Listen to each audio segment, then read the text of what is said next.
Magandang araw sa inyo lahat. Ngayon ay pag-uusapan natin ang mga sinaunang pinagmulan ng globalisasyon.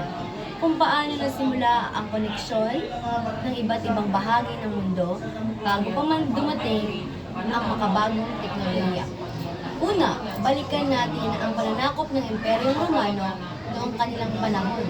Hindi lang lupain ang kanilang sinakop, kundi pati kalakalan at kultura sa Europa at Mediterranean.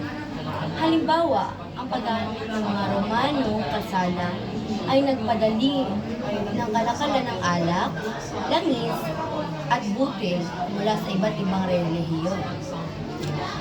Para bang katulad ito ng modernong expressway ngayon, mas mabilis, mas madali, at mas ligtas ang paglalakbay at pakikipag-ugnayan. Ikalawa, ang paglaganap ng Krisyanismo at Islam noong ika-4 hanggang ika-8 siglo. Nagkaroon ng pandaigdigang network ng pananampalataya at kultura. Halimbawa, ang mga Muslim merchant mula gitnang silangan ay nakipagkalakalan sa India at Africa. Kaya naipakilala ang papel, spices at bagong kaalaman. Kung tutuusin, parang internet ito na sinaunang panahon. Ang relihiyon ang nagsilbing network na nag-uugnay sa iba't ibang tao at bansa. Ikatlo, ang paglalakbay ng mga Vikings sa Hilagang Amerika noong 1000 CE. Bago pa man dumating si Columbus or Christopher Columbus, ang mga Vikings ay nakarating na sa Canada. Ibig sabihin, noon pa man ay mayroong koneksyon ang Hilagang Amerika sa pandaigdigang kalakalan at kultura. Kung ihahambing sa ngayon, para itong unang flight bago ang regular na international flights. Patunay na posible pala ang long-distance contact kahit walang modernong teknolohiya.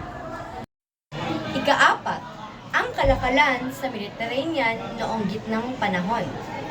Ito ang naging superhighway ng kalakalan ng Europe, Africa, at Asia. Ang mga rekado tulad ng cinnamon at pepper ay mula sa Asia. Dinala sa Europa at naging simbolo ng yaman at kapangyarihan.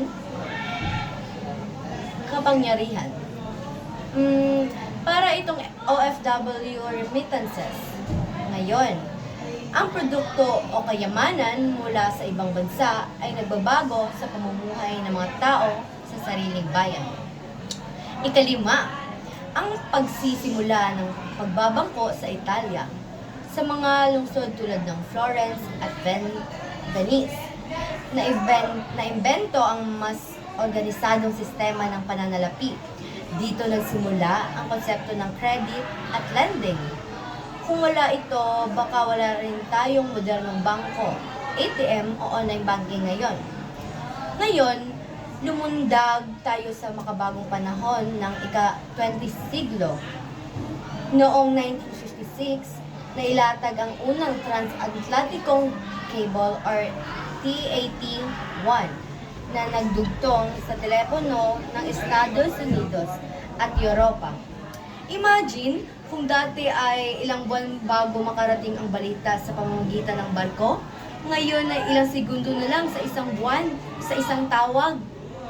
Ang balita sa pamamagitan ng barko, ngayon ay ilang segundo na lang sa isang tawag. Para itong unang Facebook at messenger call ng mundo. Noong 1966 naman, nakuha ang unang buong litrato ng mundo mula sa satellite.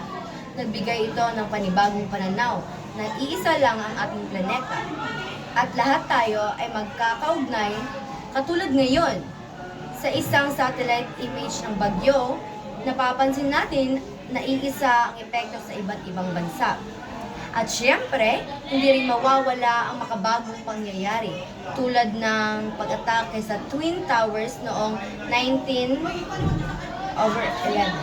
Ito ang nagpatunay na ang isyu ng seguridad ay hindi lang lokal, kundi pandaigdigan.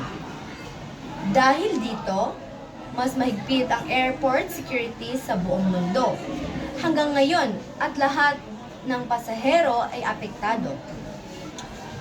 Ang mga sinaunang pinagmulan ng globalisasyon mula sa Imperyong Romano, paglaganap ng relihiyon, mga paglalakbay ng Vikings, kalakalan sa Mediterranean, at pagbabangko, nagapindot ay sa